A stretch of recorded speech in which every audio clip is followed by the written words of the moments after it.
1 Samuel 9. Havia um homem de Benjamim, rico e influente, chamado Quis, filho de Abiel, neto de Zeror, bisneto de Becorate e trineto de Áfia. Ele tinha um filho chamado Saul, jovem de boa aparência, sem igual entre os israelitas. Os mais altos batiam nos seus ombros. E aconteceu que as jumentas de Quis, pai de Saul, extraviaram-se. E ele disse a Saul: chame um dos servos e vá procurar as jumentas. Eles atravessaram os montes de Efraim e a região de Salissa, mas não as encontraram. Prosseguindo, entraram no distrito de Saalim, mas as jumentas não estavam lá. Então atravessaram o território de Benjamim e mesmo assim não as encontraram. Chegando ao distrito de Zuf, disse Saul ao seu servo: vamos voltar, ou meu pai deixará de pensar nas jumentas para começar a preocupar-se conosco. O servo, contudo, respondeu: nesta cidade mora um homem de Deus que é muito respeitado. Tudo o que ele diz acontece. Vamos falar com ele. Talvez ele nos aponte o caminho a seguir. Saul disse a seu servo: se formos, o que lhe poderemos dar? A comida de nossos sacos de viagem acabou. Não temos nenhum presente para levar ao homem de Deus. O que temos para oferecer? O servo lhe respondeu: tenho 3 gramas de prata. Darei isto ao homem de Deus para que ele nos aponte o caminho a seguir. Antigamente, em Israel, quando alguém ia consultar a Deus, dizia: vamos ao vidente, pois o profeta de hoje era chamado vidente. E Saul concordou: muito bem, vamos.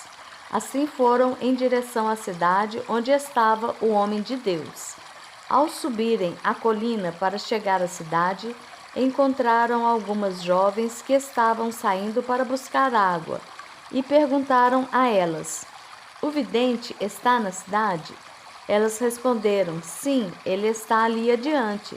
Apressem-se, ele chegou hoje à nossa cidade, porque o povo vai oferecer um sacrifício no altar que há no monte. Assim que entrarem na cidade, vocês o encontrarão, antes que suba ao altar do monte para comer. O povo não começará a comer antes que ele chegue, pois ele deve abençoar o sacrifício. Depois disso, os convidados irão comer. Subam agora e vocês logo o encontrarão. Eles foram à cidade e, ao entrarem, Samuel vinha na direção deles a caminho do altar do monte. No dia anterior à chegada de Saul, o Senhor havia revelado isto a Samuel: amanhã, por volta desta hora, enviarei a você um homem da terra de Benjamim, unja-o como líder sobre Israel, o meu povo. Ele libertará o meu povo das mãos dos filisteus. Atentei para o meu povo, pois o seu clamor chegou a mim. Quando Samuel viu Saul, o Senhor lhe disse: este é o homem de quem lhe falei, ele governará o meu povo. Saul aproximou-se de Samuel na entrada da cidade e lhe perguntou: por favor, pode me dizer onde é a casa do vidente? Respondeu Samuel: eu sou o vidente. Vá na minha frente para o altar, pois hoje você comerá comigo. Amanhã cedo eu lhe contarei tudo o que você quer saber e o deixarei ir. Quanto às jumentas que você perdeu há 3 dias, não se preocupe com elas. Já foram encontradas. E a quem pertencerá tudo o que é precioso em Israel, senão a você e a toda a família de seu pai? Saul respondeu: acaso não sou eu um benjamita da menor das tribos de Israel? E não é o meu clã o mais insignificante de todos os clãs da tribo de Benjamim? Por que estás me dizendo tudo isso?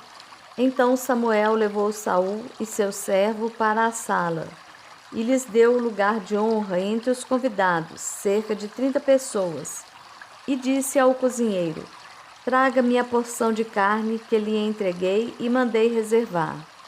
O cozinheiro pegou a coxa do animal com o que estava sobre ela e colocou tudo diante de Saul. E disse Samuel: Aqui está o que lhe foi reservado. Coma, pois desde o momento em que eu disse: Tenho convidados, essa parte foi separada para você para esta ocasião. E Saul comeu com Samuel naquele dia. Depois que desceu do altar do monte para a cidade, Samuel conversou com Saul no terraço de sua casa. Ao romper do dia, quando se levantaram, Samuel chamou Saul no terraço e disse: Levante-se e eu o acompanharei, e depois você seguirá a viagem. Saul se levantou e saiu junto com Samuel. Enquanto desciam para a saída da cidade, Samuel disse a Saul: Diga ao servo que vá na frente. O servo foi e Samuel prosseguiu: Fique você aqui um instante para que eu lhe dê uma mensagem da parte de Deus.